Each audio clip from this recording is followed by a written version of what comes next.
केवल दो बातें मैं आपसे करना चाहता हूं। क्यों हमने आरोग्य उत्सव मनाया, क्या है इसका थीम, क्यों हवन कराया? 5 मिनट बस ये बात करके, क्योंकि एक अभिनव प्रयोग है प्रयाग के लिए। जैसे कि अभी प्रयागराज में कुंभ होने जा रहा है, महाकुंभ बल्कि कहें हम उसे, तो उसी की कड़ी में हम लोग कई कार्यक्रम कर रहे हैं आरोग्य कुंभ के नाम से, जिसमें ये हमारा पहला कार्यक्रम आरोग्य उत्सव के नाम से है। इसे हम एक उत्सव की तरह सेलिब्रेट कर रहे हैं। कोई मंच का बैक टू बैक प्रोग्राम हम लोगों ने नहीं रखा है। लोग आए, अपनी इच्छानुसार आनंद लें। अब आपने देखा होगा कि दो काम हुए यहाँ। एक तो आप सभी लोगों से व्यक्तिगत रूप से हवन कराया गया होगा, तो 2 मिनट में केवल हवन पे बात करूंगा, उसके बाद अपने उत्सव की ओर हम आएंगे। देखिए, जैसे बहुत सारी चिकित्सा पद्धतियां हैं, अभी आदरणीय विधायिका जी ने भी बताया कि उससे उसके लाभ और उसके फायदे, जिसमें आयुर्वेद है, पंचकर्म है, प्राकृतिक चिकित्सा है, योग है, मेडिटेशन है, बहुत सारी चीजें। क्या आपको पता है ये हवन भी एक प्रकार की चिकित्सा है, और ये सबसे प्राचीन चिकित्सा पद्धति है, ईश्वरीय चिकित्सा पद्धति इसको बोलते हैं। और जब सारी चिकित्सा पद्धतियां फेल हो जाती हैं तो ये अकेले काम करती है, तो ये बहुत ज्यादा कारगर है। और यहाँ प्रयाग की धरती पे इस हवन का क्या मतलब है, क्या आप जानते हैं? जिस धरती पे हम लोग बैठे हैं, कितने हमारे लिए गर्व का विषय है, कितने सीना चौड़ा होने वाली बात है कि जब इस पूरी पृथ्वी, इस सृष्टि की रचना हुई थी, ये पृथ्वी बनी थी, तो ब्रह्मा जी ने जब सृष्टि की रचना हुई तो सबसे पहला यज्ञ पूरे विश्व में, पूरे धरती पे कहाँ किया था? प्रयाग की धरती पे किया था। हम उस प्रयाग की धरती से हैं जहां पे सबसे पहला यज्ञ, सबसे पहला हवन प्रयाग की धरती पे किया गया था। तो इस धरती पे हवन करने के अत्यंत लाभ हैं। काशी प्राचीन नगरी है, सबसे पुरानी, लेकिन सबसे पहला हवन प्रयाग में हुआ, उसके बाद काशी में हुआ। तो ये हवन की यहाँ पे बहुत बहुत ही इसके लाभ हैं। और ये जो क्षेत्र है, ये आयुर्वेद का क्षेत्र है। लोगों को पता ही नहीं है, लोग सोचते हैं कि पहाड़ों में जाएं तभी आयुर्वेद होगा। आपको पता है आयुर्वेद संहिता के लेखक भरद्वाज ऋषि थे, उनकी तपस्थली रही है ये। भरद्वाज ऋषि यहीं रहे हैं, उनका आश्रम भी अब तो कॉरिडोर बन रहा है उनका। तो भरद्वाज ऋषि ने अपने ऋषियों के साथ यहाँ पे आयुर्वेद के प्रचार प्रसार और बहुत सारी संहिताओं की उन्होंने रचना की। और यहाँ का क्षेत्र, यहाँ का जल, यहाँ की वायु, सब में अमृत भरा हुआ है। अमृत केवल यहाँ अमृत की बूंदें नहीं टपकी थी, यहाँ के पूरे क्षेत्र में, वायुमंडल में है। आप चलते फिरते इसी एनएसआईसी के कैंपस में जहाँ आप बैठे, कम से कम 200 जड़ी बूटियां हैं इसके अंदर, बस हम आप उसको जानते समझते नहीं हैं। तो ये हमारे लिए बहुत ही परम सौभाग्य का विषय है कि हम ऐसी धरती पर हैं। दूसरी बात जो मुझे करनी थी, पहली बात को मैं समाप्त करता हूँ इस नोट के साथ कि जैसे हम अपने दिन प्रतिदिन के सारे कार्य करते हैं, हम अपने जीवन में एक संकल्प लें कि हमको हवन भी करना है। हवन के विषय में मैं अभी विस्तार से, अनुज जी भी बाद में बताएंगे। बस इतना कहना चाहूंगा कि यदि आप पूरी मन से, पूरे तन से केवल 5 तत्वों का हवन आप कर लें, केवल 5 तत्वों का जितने हैं उनका हवन कर लें, तो भी आपके मन की और शरीर की शुद्धि हो जाती है। पहले तो आप दैनिक हवन करें, दैनिक नहीं कर सकते हैं तो साप्ताहिक, सप्ताह में 1 दिन हवन कर लें। साप्ताहिक नहीं कर सकते हैं तो आप महीने में 1 दिन कोई रख लें, हर पूर्णिमा को कर लें, अमावस्या कर लें, एकादशी को कर लें, जो आपको अच्छा लगता है किसी इष्ट देव, महीने में 1 दिन हवन अवश्य करें। और अगर महीने में भी न कर पाए तो साल में 1 बार हवन अवश्य करें। मैं यकीन दिलाता हूं आपको, मैं इसका प्रत्यक्षदर्शी हूं कि इसके आपको बहुत लाभ मिलेंगे।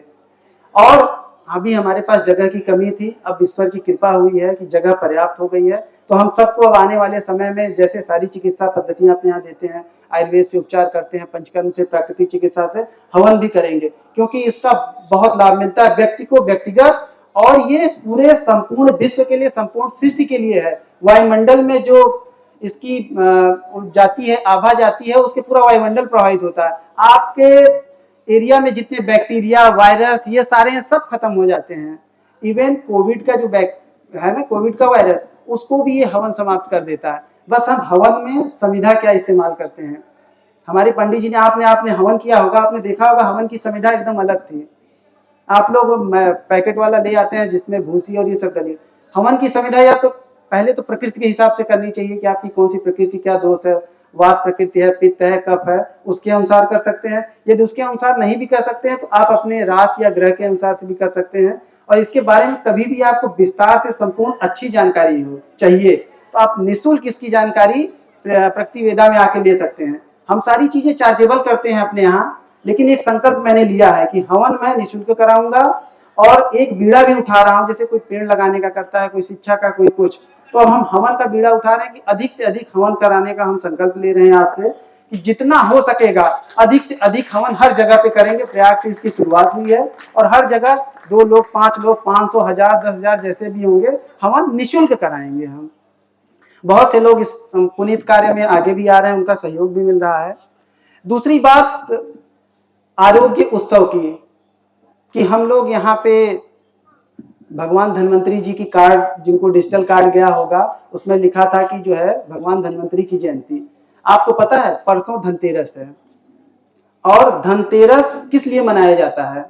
अक्सर लोग ये समझते हैं कि धन की पूजा करनी है, धन मिलेगा पूजा करेंगे तो भूल गए हैं कि सबसे बड़ा धन है क्या। और पीतल के बर्तन खरीदते हैं, सोने चांदी की खरीदारी करते हैं, अरे अब तो स्टील और एल्युमिनियम खरीदे, अरे क्या नरक कर रहे हैं एल्युमिनियम खरीद के आप जो है।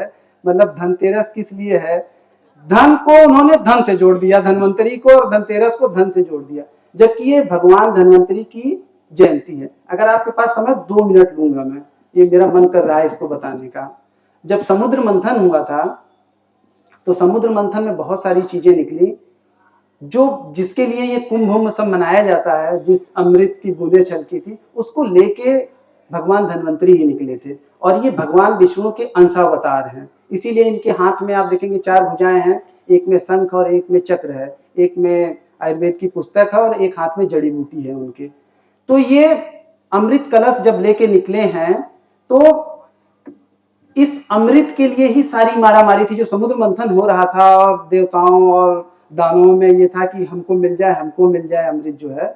तो ये आरोग्य के देवता इसीलिए इन्हें कहा जाता है, इन्हें देवताओं का चिकित्सक भी कहा जाता है, आयुर्वेद के देवता भी कहते हैं, भगवान भी इनको इसीलिए कहते हैं। और हम सब भी यहाँ जो कर पा रहे हैं, इतनी आज अच्छे परिणाम मिल रहे हैं, इतने हम लोग सफल हो रहे हैं, इसमें इन्हीं का श्रेय, इन्हीं का ध्येय है। हम लोग तो बस अपनी भावना डालते हैं, हम लोग कुछ नहीं करते हैं, केवल भावना से कार्य करते हैं, सब कुछ यही करते और करवाते हैं।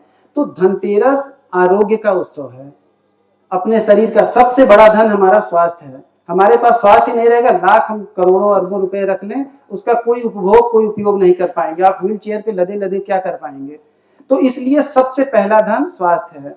स्वास्थ्य की अपने रक्षा करें और आरोग्य पाएं। हम बात आरोग्य की क्यों करते हैं, क्यों आरोग्य लिखते हैं? सारी चिकित्सा पद्धतियां क्या कहती हैं कि बीमार, पेशेंट बीमार है तो उसका उपचार करो। हम क्या कहते हैं कि आप बीमार ही मत हो, आपको बीमार ही नहीं होना है, आपको निरोगी रहना है, हमेशा आरोग्य रहना।